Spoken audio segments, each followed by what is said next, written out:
Tapi ya sakit-sakit wajar lah. Sakit-sakit wajar. Kita diceraikan istri? Belum. Ibu kandungnya dulu saat menjalani rumah tangga dengan siapa si Anwar ini, dia kan mengalami kekerasan sampai disiram dengan air panas. Artinya yang tukang siram air panas itu siapa di sini? Kan dari itu kita bisa menilai. Tanya, mau pulang kemana, Bu? Saya gak ada tempat pulang. Kenapa? Kata saya. Ibu saya galak. Jadi semua ini videonya adalah untuk edukasi dan juga informasi. Jadi let's go harap dengan video ini kalian bisa mengetahui informasi apa yang terjadi saat ini. Dan ini let's go harap tidak melanggar ketentuan dari YouTube. Oke, kita mulai aja sekarang guys.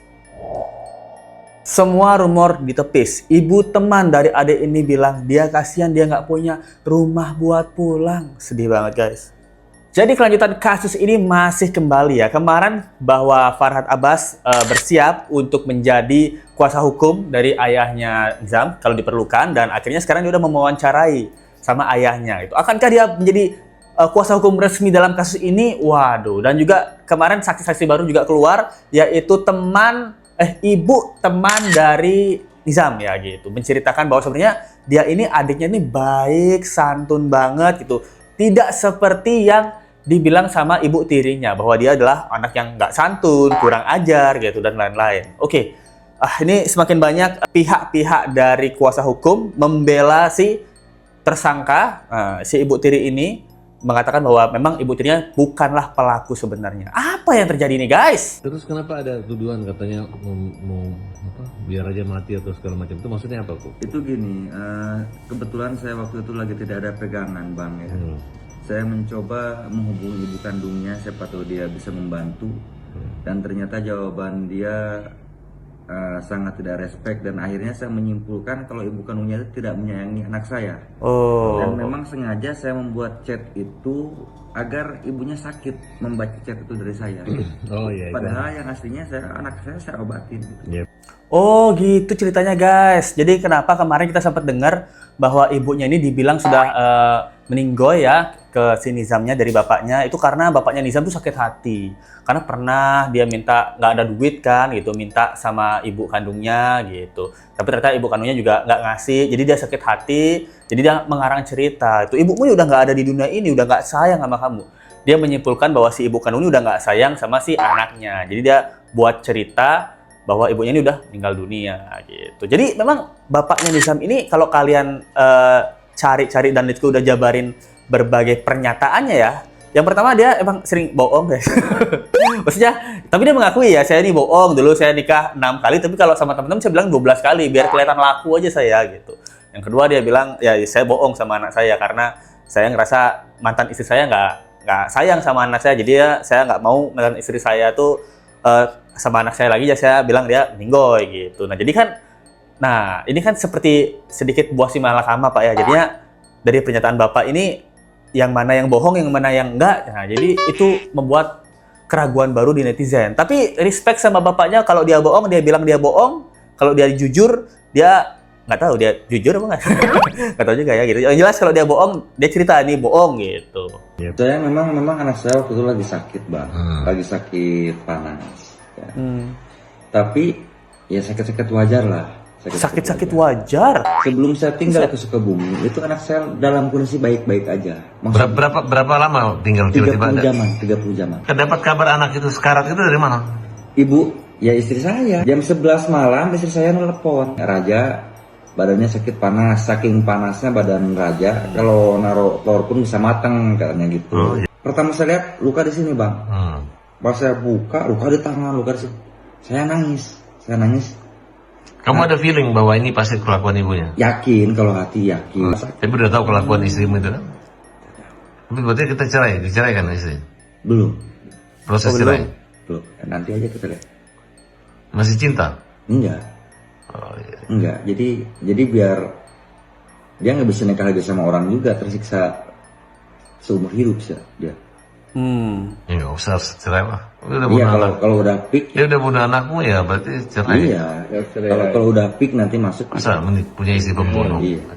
Oke? Iya, oke. Wah, itu dia guys. Jadi dia kabarnya sih dia mau kerja gitu, ninggalin anaknya si Raja ini dalam keadaan baik-baik aja. Dia kerja cuma 30 jam loh. Jadi menurut cerita dia ya gitu. Jadi selama 30 jam ditelepon sama istrinya, dibahas balik-balik, tiba-tiba udah memar, udah kulitnya melepuh gitu. Dalam kurun waktu 30 jam. Nah, soalnya si istrinya bilang ini Raja panas banget badannya. Kalau taruh telur di sana itu bisa mateng, Pak. Nah, pertanyaannya, ibunya nyoba? Nyoba apa gimana, Bu? Ini nggak tahu ya, kok bisa dia mengatakan, oh ini panas banget. Kalau saya coba taruh telur, mateng, Pak, telurnya gitu. Mateng, sayang, telurnya. Ini kan agak aneh juga ya, menurut Litsko ya itu. Dan dalam waktu 30 jam, dia balik, udah memar-memar, dan di sini ditanyain, feeling kamu, istri kamu nih yang melakukan? Dia bilang, ya, saya sih feeling udah istri yang melakukan.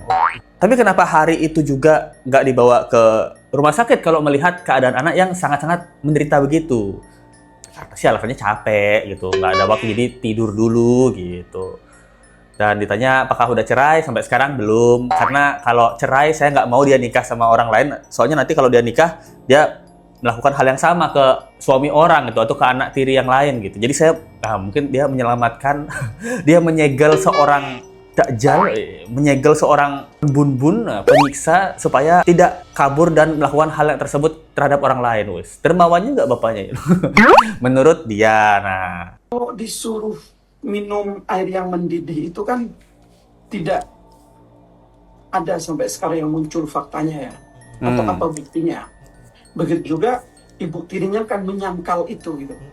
Menyangkal? Artinya ibu tirinya ini tidak pernah memaksa atau menyuruh Nizam ini untuk minum, menelan mentah-mentah air yang sedang mendidih. Itu tidak ada. Kalau ibu tirinya pun menyampaikan tidak ada itu gitu loh. Artinya dia tidak melakukan itu. Tapi kan ibu kandungnya saat di podcast di salah satu channel ya, kan menyampaikan kalau ibu kandungnya dulu saat menjalani rumah tangga dengan siapa si Anwar ini, dia kan mengalami kekerasan sampai disiram dengan air panas. Artinya yang tukang siram air panas itu siapa di sini? Kan dari itu kita bisa menilai. Yang punya kebiasaan menyiram atau tukang menyiram dengan air panas itu siapa gitu. Nah, itu dia guys. Jadi di sini menjelaskan bahwa si ibu tirinya, ibu TR ini mengatakan tidak ada fakta, dan tidak mengakui. Nah, kalau mengaku semua penjarui penuh dong. Kalau penjahat ngaku semua penjarui penuh. Nah, dia juga bilang ibu tiri nggak ada tuh memaksa dan menyuruh meminum air mendidih gitu. Artinya dia nggak melakukan, belum tentu. Penjahat di mana-mana dia emang nggak pernah ngaku kan gitu. Bukan berarti dia tidak melakukan. Nah, tapi kan bukti-buktinya ada. Bukti-buktinya di mana si anak itu menunjuk mamanya. Yang kedua adalah bekas-bekas lepuhan dan juga organ-organ yang membengkak gitu. Nah, ini dari pengacaranya ada satu poin menurut Litsko ya, ini menurut Litsko kelemahan. Tapi ada juga satu poin kekuatan di mana ibu kandungnya pernah cerita bahwa dia pernah kena siram juga. Nah, ini digunakan oleh alasan atau alibi ibu tiri bahwa lihat yang tukang siram siapa? Dulu mantan istrinya kan disiram juga. Nah, berarti yang punya kebiasaan tukang siram air panas siapa? Nah, itu dia guys. Ini juga menjadi kelemahan dari si bapak kandungnya ya, bapak tangnya Raja ya gitu. Karena tabiatnya di dahulu itu digunakan sebagai karakteristik atau sebagai kebiasaan. Nah, seperti dugaannya kebiasaan KDRT. Berarti ya sama istri yang dulu KDRT sama istri yang sekarang diduga juga ya KDRT, berarti kan tabiatnya nggak berubah. Jadi ada statement dari istri yang pertama dulu atau istri kedua atau istri nggak tahu juga istrinya Raja dulu dia pernah disiram juga. Berarti sekarang juga apakah tabiat penyiraman ini masih dilakukan? Nah, ini pertanyaan kita semua guys. Jadi pintar juga nih menurut Litsko, pintar juga dari kuasa hukumnya si ibu tiri ini karena menggunakan statement dari si ibu kandung ya, saksi ibu kandung. Ada yang bilang Jin Tomang yang nyiram Pak. Kalau nggak ada orang kan ya Jin Tomangnya itu berwujud. Nah, berwujud siapa? Berwujud ibu-ibu galak, ibu-ibu geling, ibu-ibu eling. Nah, ada yang bilang juga udah jelas pada melepuh almarhum gitu. Mana mungkin Pak mau ngaku ibu tirinya kesakitan di jam sebelum pulang itu adalah bukti konkret. Nah, itu menurutku benar juga sih gitu. Ucapan ibu yang mengakui bahwa dia dipaksa minum air mendidih yaitu dari korban sendiri ya. Sebenarnya pengakuan korban harusnya udah lebih dari cukup ya untuk menjerat si tersangka ini ya. Pulang ya Kak, sering bawa jam ke sini seminggu 2 atau 3 kali pasti. Tapi kan jam anaknya sopan. Pas buka pintu juga assalamualaikum, sol tangan terus duduk di bawah kata saya deh di atas. Aduh sedih banget. Saya sering ngeliat dia kayak aneh gitu, kayak beda dari anak-anak yang lain. Sering murung, sering diem melamun. Nambah ada gak pulang kayak anak saya gitu, sering pulang. Katanya mau pulang kemana Bu? Saya gak ada tempat pulang. Kenapa? Kata saya. Ibu saya galak katanya. Terus ibu kandung adik kemana? Ada katanya. Udah tahu. Nggak pernah ketemu dari semenjak berpisah dari Orok katanya. Waduh, sedih banget guys. Jadi udah ada keterangan saksi lain yang menyebutkan bahwa memang ternyata tabiat keras itu juga dimiliki sama si ibu tirinya guys. Nah, ini juga membantu dari pihak bapaknya ya. Jadi semakin meyakinkan bahwa memang ibu tiri ini tindakannya itu tidak dibenarkan gitu. Jadi orang yang diduga melakukan kekerasan ini. Nah, karena ini yang bilang adalah saksi sendiri ya, di mana Nizam ini mungkin seminggu tuh 2 sampai 3 kali pasti ke rumah temennya. Ketika ke rumah temennya tuh datang, assalamualaikum, duduknya tuh di bawah guys. Biasanya kan duduk di sofa ya, sampai tante ya temen anaknya ini bilang duduknya di atas deh gitu. Kok kamu nggak pernah pulang gitu? Ya saya gimana mau pulang? Saya nggak ada tempat pulang. Sedih banget. Punya rumah tapi tidak punya tempat untuk pulang. Kesedihan ya itu. Jadi dia bilang, kenapa nggak pernah pulang? Karena ibu saya galak gitu. Memangnya ibu kandung kamu kemana? Ibu kandung saya nggak pernah ketemu dari semenjak pisah sama bapaknya dari Orok, dia bilang. Berarti walaupun bapaknya mengatakan ibunya sudah nggak ada lagi di dunia ini, sepertinya untuk anak sebaik dan sepintar dan sesantun Raja Nizam, itu dia udah tahu bahwa memang sebenarnya ibunya nggak meninggal, tapi memang nggak bisa ketemu dengan ibunya lagi. Yang jelas pelaku utamanya, kalau kalian tanya Lesko, siapa pelaku utama penyiraman, Lesko 90% masih yakin di ibu tiri, pelaku penyiraman ya 90% di ibu tiri, tapi adanya pembiaran waktu sakit, nah ini ibu tiri dan juga si ayah kandung gitu. Kalau ditanya motif dan alasannya, Let's Go juga masih mungkin di atas 50% yakin bahwa semua yang ibu tiri lakukan itu karena dicontohkan oleh suaminya, dugaan Let's Go ya gitu, ataupun dia sering melihat suaminya mendidik anaknya Raja sendiri dengan cara tindakan dugaannya adalah kekerasan. Makanya dia mengikuti cara suaminya untuk mendidik si anak ini dengan cara keras gitu. Tapi untuk melakukan hal yang paling fatal yaitu penyiraman, itu Let's Go masih meyakini bahwa ibu tirinya yang melakukan hal tersebut. Ada yang bilang juga, mau pulang kemana Bu? Saya nggak ada pulang. Nangis kejer aku. Ya Allah, anaknya sopan. Ibu saksi. Nah, saksi aja sampai sedih guys. Sampai nangis. Di pondok juga nggak bisa pulang, nggak punya tempat pulang. Ibu tirinya galak. Sama teh, nggak ada tempat melindungi sama sekali. Sedih, tempat pulang terbaik pemilik Nizam Allah Subhanahu Wa Taala. Aduh, sedih. Kuasa hukumnya ibu tirinya nggak cuma satu ternyata guys. Nggak tahu ini tim atau bukan. Yang jelas ada menemukan bukti baru lagi, di mana pada saat kejadian, nah itu ayahnya ada di sana. Aduh, ini kok informasi baru lagi, dan katanya dia punya bukti, ada video nyata juga guys. Berdasarkan hasil BAP di kepolisian, klien kami itu tidak pernah mengakui terkait hal tersebut. Dia masih berpegangan, berprinsip tidak melakukan.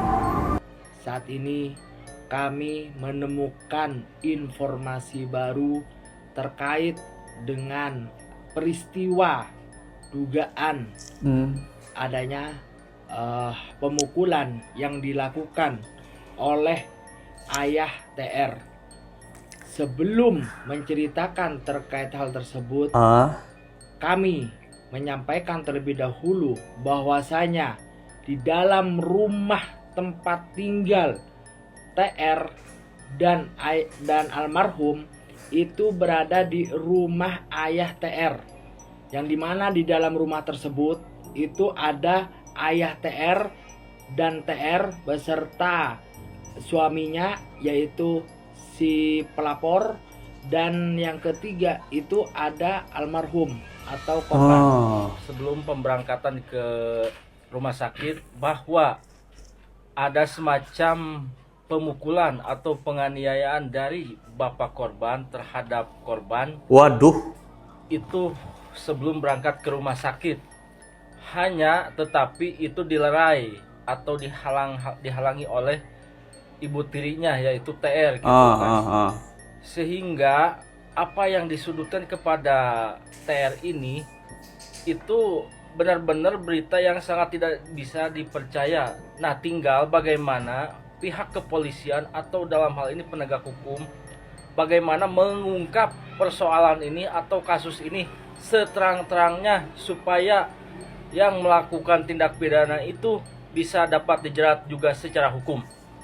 Dan sedikit menyampaikan bahwasanya bukti pada saat si TR melerai pemukulan yang dilakukan diduga dilakukan oleh ayah kandungnya sampai mengakibatkan jaket yang digunakan oleh almarhum robek. Hal itu ada buktinya dan hal itu ada.